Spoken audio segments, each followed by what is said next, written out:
تو میرے بھائیوں بہنوں گزارا کریں، گھروں کو جہنم نہ بنائیں۔ اب میں وظیفہ بھی دیتا ہوں کہ اگر ایک بگڑ جائے، خدا نخواستہ اگر میاں بیوی میں سے کوئی ایک بگڑ جائے، حقوق کا خیال نہیں کرتا، آخر میں پھر دعا بھی کریں، انشاءاللہ جنت کا نمونہ آپ کا بہنوں کے گھروں سے اللہ تعالیٰ جنت کے نمونے بنا دے گا، دنیا میں جنت کے مزے اڑائے گا۔ مشہور ہے کہ جو جمعہ کے دن حج آئے، عرفہ کے دن، تو اسی کو حج اکبر کہتے ہیں۔ نہیں، یہ غلط ہے۔ ہر سال اپنی بیوی کی بدزبانی سے بہت تنگ تھے، پریشان تھے۔ تو ایک دن ایسا ہوا، ایک دعا کر لی اللہ سے کہ مجھے کوئی ایسی کرامت دے کہ میری عورت کو دکھا۔ اس کو کرامت دی کہ وہ اڑ کر اپنے گھر کے اوپر سے چلا جائے۔ تو حضرت ابو الحسن چونکہ کمزور ہوتی ہیں، یہ نہیں کہ میں صرف عورتوں کی طرفداری کر رہا ہوں کیونکہ میں خود بھی مرد ہوں، لیکن عورتیں کمزور ہوتی ہیں۔ بہت سے لوگ معمولی باتوں پہ مار پیٹ شروع کرتے ہیں۔ میاں بیوی کے درمیان جھگڑا جو ہوتا ہے وہ صرف دو افراد کا نہیں کہ صرف میاں بیوی کا جھگڑا ہے، یہ دو خاندانوں کا جھگڑا ہوتا ہے۔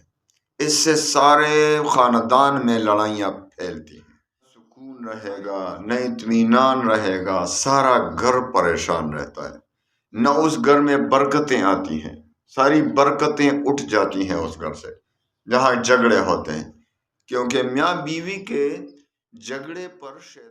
الحمدللہ وکفا وسلام علی عبادہ الذین اصطفیٰ، اما بعد فاعوذ باللہ من الشیطان الرجیم، بسم اللہ الرحمن الرحیم، السلام علیکم ورحمۃ اللہ وبرکاتہ۔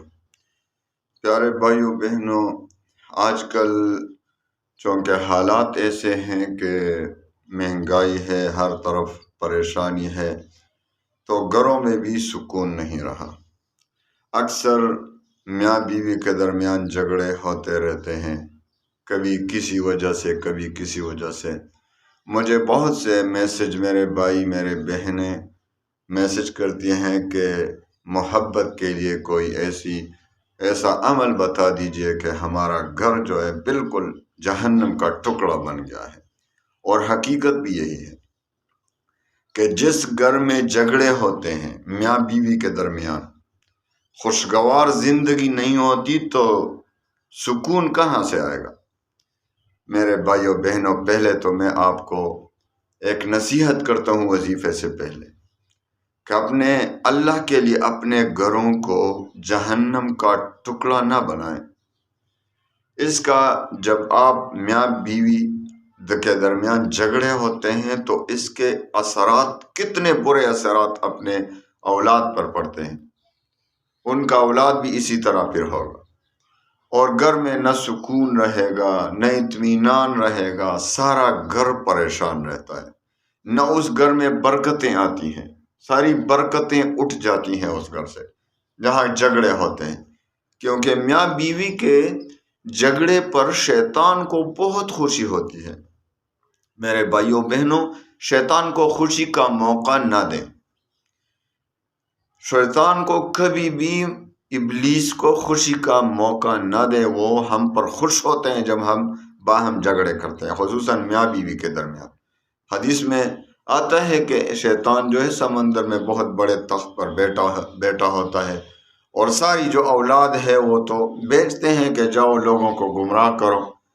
تو جب وہ آتے ہیں واپس کارگزاری سناتے ہیں، ایک کہتا ہے میں نے روزے سے مسلمان کو منع کیا، دوسرا کہتا ہے میں نے نماز میں یہ کیا وہ کیا، اپنی کارگزاریاں بتا رہتے ہیں، حدیث کا مفہوم بیان کر رہا ہوں۔ تو ایک چھوٹا سا شیطان آتا ہے اور کہتا ہے کہ میں نے میاں بیوی کے درمیان نفرت ڈال دی، لڑائی ڈال دی۔ تو وہ ابلیس اپنے تخت سے اٹھ کر اپنے سینے سے اس کو ملاتا ہے کہ سارا کام تو آپ نے کیا ہے، یہ کیوں اس کو اتنی خوشی ہوتی ہے؟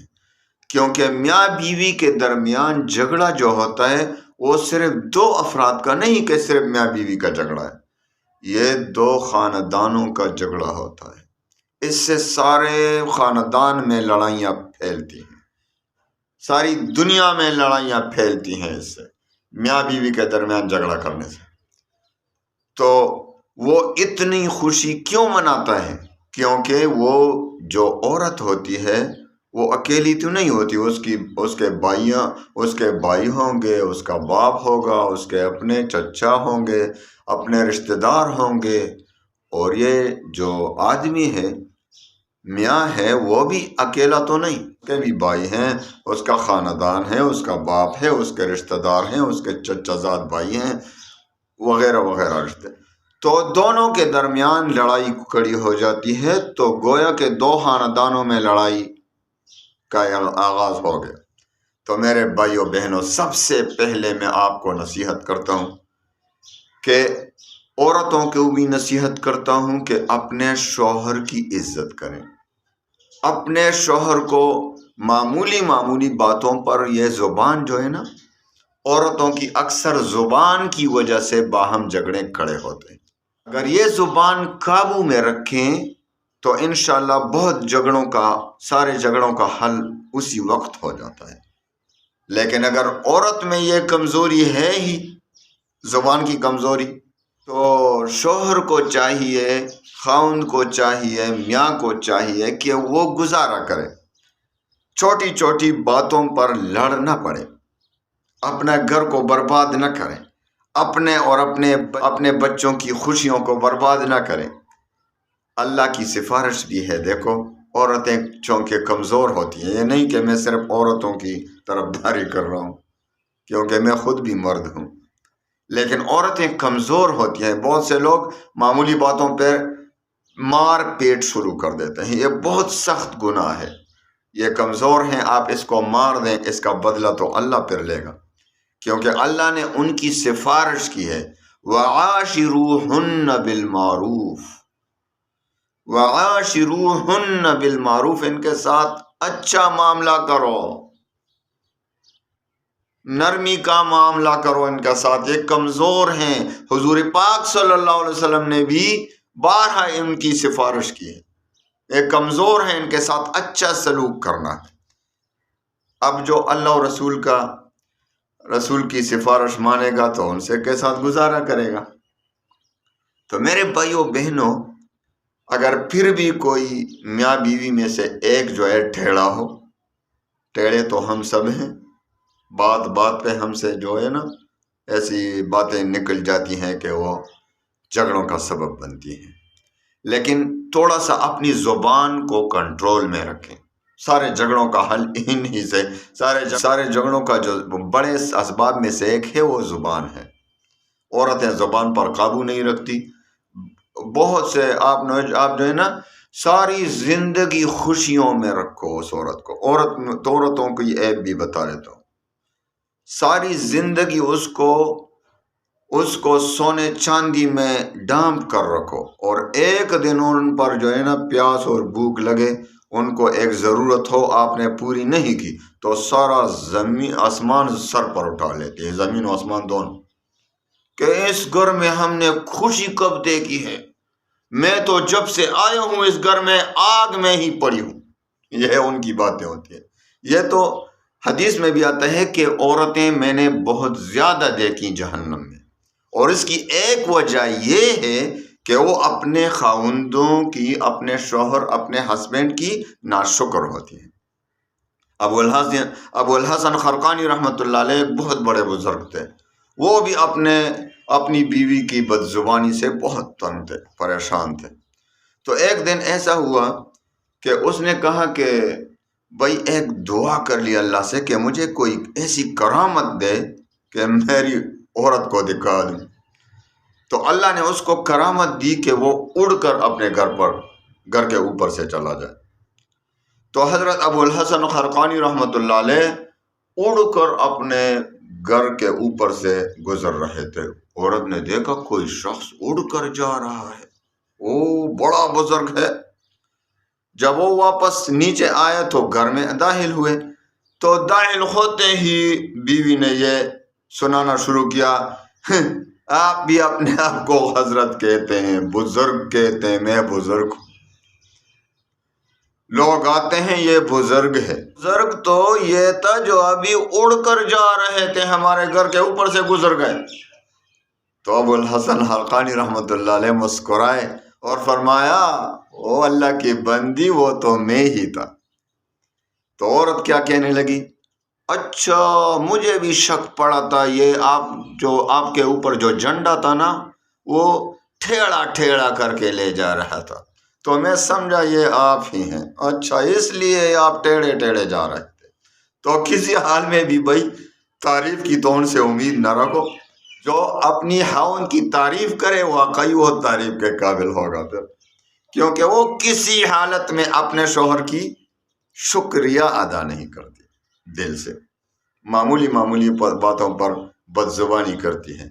تو میرے بھائیوں بہنوں، میرے جو سننے والے ہیں، میرے بہنیں ہیں، اپنے خاوندوں کی، اپنے شوہر کی اطاعت کرو، اور ان کی اس نے اپنی ساری زندگی آپ ہی کے لیے وقف کی ہے۔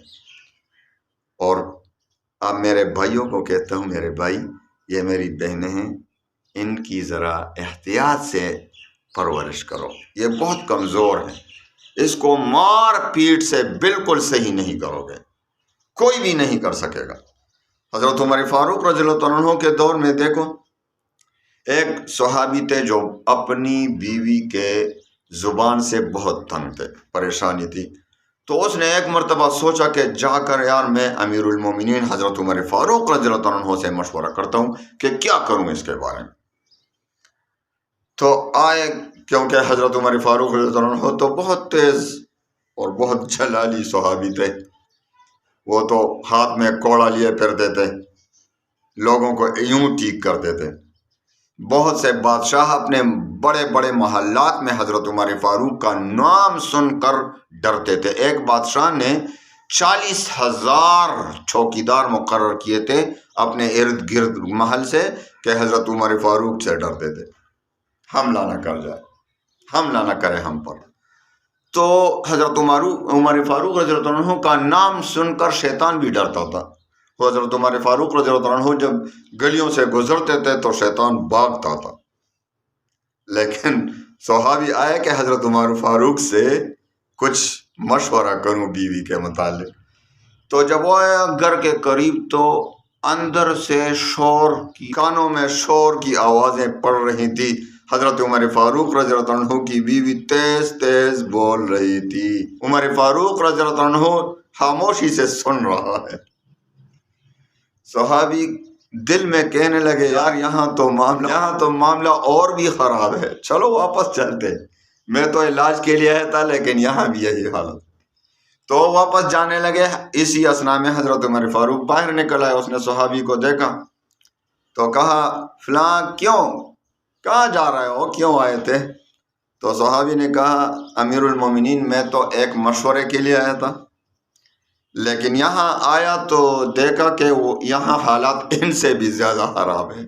اس نے کہا کیسے؟ نے کہا میں اپنی بیوی کے زبان سے بہت تنگ ہوں، میں نے چاہا چلو حضرت عمر فاروق رضی اللہ عنہ سے مشورہ کرتا ہوں، تو جب دیکھا یہاں آیا تو حالات ادھر بھی اس سے بھی زیادہ خراب تھے۔ شور کی آواز کانوں میں پڑی تو واپس جانے لگا۔ عمر فاروق رضی اللہ عنہ نے فرمایا بیٹھ جاؤ، آپ کو سمجھاؤں، دیکھو یہ میری بیوی ہے، یہ سارا دن میری خدمت کرتی ہے، سارا دن جو ہے وہ گھر میں جھاڑو دیتی ہے، برتن دھوتی ہے، میرے کپڑے دھوتے ہیں، بچوں کے کپڑے دھوتے ہیں، سارا دن یہ کام میں لگی رہتی ہے، سارا دن رات وہ میری خدمت میں لگی ہوتی ہے۔ تو میرے بھائی اگر تھوڑا سا وہ کچھ زبان سے کچھ نکالے تو ہمیں صبر کرنا چاہیے۔ کیا ہوا، وہ اتنی جو ہے تکلیفیں اٹھاتی ہے ہمارے لیے، ہمارے بچوں کے لیے، ہماری دھوبن بھی ہے، ہمارے جو ہے نا جھاڑو دینے والی بھی ہے، گھر میں یہی ہے، تو اگر وہ کچھ بولے تو بولنے دو۔ تو صحابی سمجھ گئے، تو ہمیں صبر بھی کرنا چاہیے۔ ایک بزرگ جو ہے وہ اس نے اپنے گھر میں کوئی تیز لفظ بولا اپنی بیوی کو، اور پھر نماز کا وقت تھا، جلدی نماز کے لیے باہر نکل گئے۔ راستے میں یاد آیا کہ یار میں نے تو گھر میں اپنی بیوی کے دل کو دکھایا، ابھی جاتے ہیں مصلی پہ کڑے ہوں گے اللہ کو راضی کرنے کے لیے، تو پہلے بیوی کو تو راضی کر لو، بیوی کو تو راضی کرو گے تو تب اللہ راضی ہوگا نا۔ میں نے تو اس کا دل دکھا دیا۔ اور علامہ رومی رحمۃ اللہ علیہ کیا فرماتے ہیں، دل بدست آور کے حج اکبر است۔ کسی کا دل رکھنا، اس کے دل کو خوش کرنا، یہ حج اکبر ہے۔ حج اکبر جانتے ہیں، ہر سال جو حج ہوتا ہے، عوام میں مشہور ہے کہ جو جمعہ کے دن حج آئے، عرفہ کے دن، تو اسی کو حج اکبر کہتے ہیں۔ نہیں، یہ غلط ہے۔ ہر سال یہ عمرہ سے تفریق کے لیے ہے۔ عمرہ کو حج اصغر کہتے ہیں، اور ہر سال جو حج ہوتا ہے حج الحجہ میں، اس کو حج اکبر کہتے ہیں۔ تو یہ حج، ہاں، جمعہ کے دن جو حج ہے اس کے 70 گنا زیادہ ثواب ہوتا ہے، درجے زیادہ ہوتے ہیں، لیکن یہ نہیں کہ اس کو حج اکبر کہتے ہیں۔ حج اکبر ہر سال حج اکبر ہے۔ تو ایک مسلمان کے دل کو رکھنا، اس کے دل کو خوش کرنا جائز طریقے سے، یہ حج اکبر ہے۔ دل بدست آور کے حج اکبر است۔ تو میں نے تو بھائی اپنی بیوی کا دل دکھایا، اور جا کے ابھی نماز پڑھ رہا ہوں، اللہ کو راضی کروں گا۔ تو اللہ کیسے راضی ہوگا جب میرے گھر میں میری بیوی مجھ سے ناراض ہو؟ تو واپس چلے اپنے گھر اور بیوی سے معافی مانگا کہ بھائی مجھ سے غلطی ہو گئی، میں نے ایسے لفظ بولا آپ کو۔ بیوی خوش ہو گئی۔ بیوی کا کیا کام کہ وہ آپ سے بدزبانی کرے گا جب آپ کے اخلاق اچھے ہوں۔ اخلاق کو اچھے کریں بھائی، اپنے اخلاق کو، تو پھر جا کے اطمینان سے نماز پڑھا۔ تو سب سے پہلے تو میں سفارش کرتا ہوں کہ اپنی بیویوں کے ساتھ اچھا رویہ رکھے۔ وہ بھی انسان ہیں، کمزور ہیں، آپ کی خدمت کر رہے ہیں، آپ کی بچوں کی خدمت کر رہے ہیں، سارا دن لگی رہتی۔ آپ دیکھیں گھر میں آئیں، وہ کچھ نہ کچھ تو کرے گی کا۔ تو میرے بھائیوں بہنوں، گزارا کریں، گھروں کو جہنم نہ بنائیں۔ اب میں وظیفہ بھی دیتا ہوں کہ اگر ایک بگڑ جائے، خدا نخواستہ، اگر میاں بیوی میں سے کوئی ایک بگڑ جائے، حقوق کا خیال نہیں کرتا، زیادتی کرتا ہے، شوہر بات بات پر بیوی کو مارتا ہے، یہ نمک زیادہ ہو گیا سالن میں، یہ وہ ہو گیا، یہ ہو گیا، تو اس کے لیے انشاءاللہ اس کو راہ راست پر لائیں گے۔ ایک آسان وظیفہ بیویوں کو دیتا ہوں۔ اگر خدا نخواستہ آپ کی بیوی ایسی ہے کہ آپ سے ذرا معمولی باتوں پر بگڑ جاتی ہے اور آسمان سر پر اٹھا لیتی ہے، تو اس کے لیے ایک آسان وظیفہ دیتا ہوں، انشاءاللہ سارا سب کچھ ٹھیک ہو جائے گا۔ دونوں میں سے ایک کے لیے جو بھی ہو، دونوں کر سکتے ہیں۔ تو آپ نے ایسا کرنا ہے کہ روزانہ، ایک تو میرے ہدایت پر عمل کریں، دوسرا یہ کہ روزانہ 1200 مرتبہ یا لطیف یا ودود، یا لطیف یا ودود، یا لطیف یا ودود، اول و آخر درود شریف بھی پڑھیں، کم از کم 3 بار، 7 بار یا 11 بار، اور آخر میں پھر دعا بھی کریں۔ انشاءاللہ جنت کا نمونہ آپ کا گھر بن جائے گا۔ انشاءاللہ آپ کا گھر میرے بھائیوں بہنوں کے گھروں سے اللہ تعالیٰ جنت کے نمونے بنا دے گا، دنیا میں جنت کے مزے اڑائے گا انشاءاللہ۔ اللہ تعالیٰ ہمارے گھروں کو جنت کا نمونہ بنائے۔ ہم اللہ تعالیٰ تمام مسلمانوں کو ایک دوسرے کے حقوق ادا کرنے کی توفیق عطا فرمائے۔ وآخر دعوانا ان الحمد